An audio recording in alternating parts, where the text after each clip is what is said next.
let's have a look at the plank position. I'll go on my elbows, and what I want to do is I want to have my toes together. I like to have my arms parallel because where my arms are determines where my shoulder blades are. And the most stable position of my shoulders is in that packed position there. So if I go and clench my hands, I've already upward rotated and abducted my shoulder blades to a less stable position. So just something to think about. So I come into here, and then what I do is I start to squeeze. So I squeeze my legs and I squeeze my butt. I bring my belly button up and I squeeze my hands.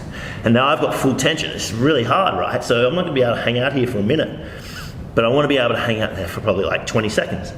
And then I'm gonna rest and try it all again. Do that about 5 or 6 times. So you're creating tension, and tension is what we wanna create before we do a workout. Lengthening and stretching, not so much, because that's gonna have a detrimental effect on our power and performance. So by creating tension and doing these sorts of things, we're firing up our nervous system. We're activating our connective tissue to work as one, which is what we want. So let me just show you that from the side again. When we're here, toes together, guys, if you watch gymnasts and stuff like that, you'll see that toes are always together. The advantage of toes together is means you can get more glute activation as well, okay? You can squeeze your butt a lot more than if your toes are apart. And there's a little bit of rotation, so we're also getting a bit of anti-rotation there. So fists together and squeeze everything. Now, do you think I'm squeezing my lower back? Yep. Do you think it's possible to squeeze your lower back? No? It's not, is it? Okay, so that brings me on to my next point. The lower back here, there is some muscles there, but most of them track up the spine this way, and they're quite thin and sheath-like. The majority of lower back is fascia. It's connective tissue. It's a fair few multiple layers of it, and it's highly reactive to everything you do. And often we're using our fascia to stabilize our lower back rather than our muscles, which sucks because then that fascia gets scarred up, and that basically sort of stiffens our lower back, and that gives us problems. So how do we get those muscles activated? It's called irradiation. Anyone heard of this principle of irradiation before? No? Okay, so irradiation basically is, if I squeeze my fist, what's happened to my forearm? It's on. And then my arm's working. So irradiation is kind of like radiation in a sense, is that when you squeeze a muscle in an area, the muscles in the areas around it start to fire as well. So how do I get my lower back muscles working? I squeeze my butt really hard, okay? And that's gonna irradiate muscular tension up through my lower back. So that's also something to think about when you're doing your planks. The other really good core exercise that we can do is a hollow hold.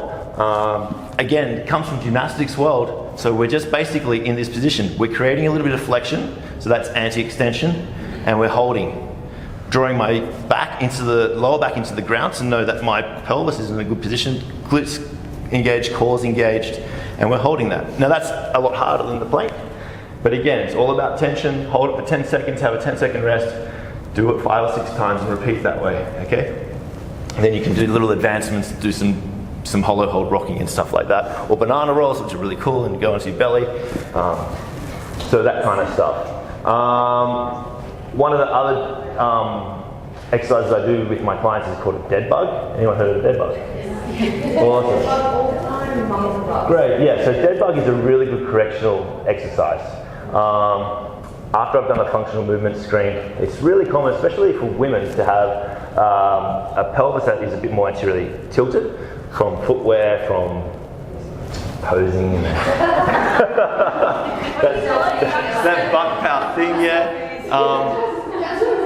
So what they find is a lot more arch, and also it's a little bit genetic as well. So they have a little bit more extension through their lower back.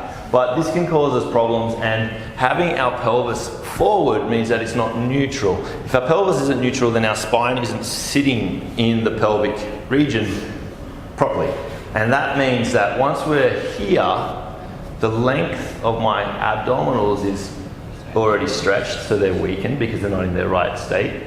My lower back's getting compressed, and it's just not functioning properly. So what we're going to do there, and you get other problems with hamstrings and it all leads up. But the dead bug is a really good corrective for a number of reasons. It teaches us neutral pelvic position. It teaches us how to move our limbs in neutral pelvic position, so that's a bit of motor control.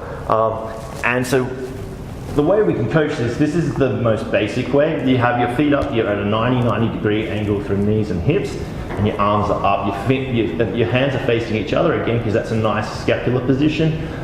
And the main thing here is that you're drawing your belly button into the ground so that your lower back stays on the ground for the entire movement. Because what we don't want to do is we don't want to overarch that lower back, because then we're cause off. So what we're working on is core strength in the front at a neutral pelvic position.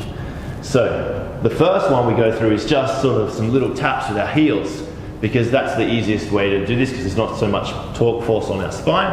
And then we can sort of extend through. And then what we do to increase our motor control, we do our contralateral movements of opposite arm to leg and bring it up with some little holds. And this is a brilliant move that anyone should be doing this as a pre-warm-up, or especially as a corrective if you do wear high heels and you sit a lot and you feel you have lower back pain all the time.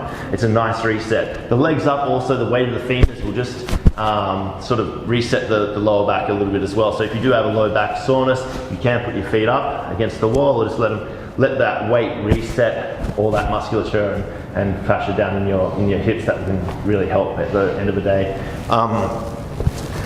And then the other one that we do is kind of the bird dog. So that's just the contralateral extensions through here, and this is our anti-rotation one. So if you notice that when you're doing this kind of exercise and you're overextending, we'll draw your core up, bring it back, and if you're starting to roll or dip, then you know you've got a little bit of anti-rotation work that you've got to work on. So exercises to build on anti-rotation or anti-lateral flexion would be things like side planks, really good one. So if we can build our strength through this way, it means we're not going to flop down this side when we're carrying something. The other thing is just a suitcase carry, so a single-sided carry where we come up, and let me just get something here and demonstrate.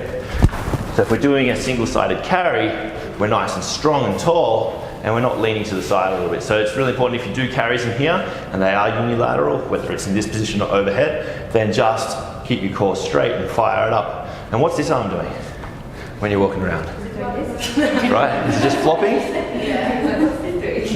Is it just flopping? No. So what we want to do with our other limb when we're walking around or it's one-sided is squeeze, create that irradiation. Because yes, we're tensing muscles on this side and this side to sort of anti this, but if we get all our muscles working together, we're stronger as a whole. Remember, if I have an injury on my left arm and I still work my right arm, about 40 to 70% of muscle activation in my left arm is still occurring, even though it's happening in my right. So it's just the way our body works, especially say across our glutes and our lower back as well, is that I might be standing on one foot and activating my right, but my left butt's still activating to stabilize. So the muscle spread doesn't just go in line, it also goes across as well. So that's really important to know.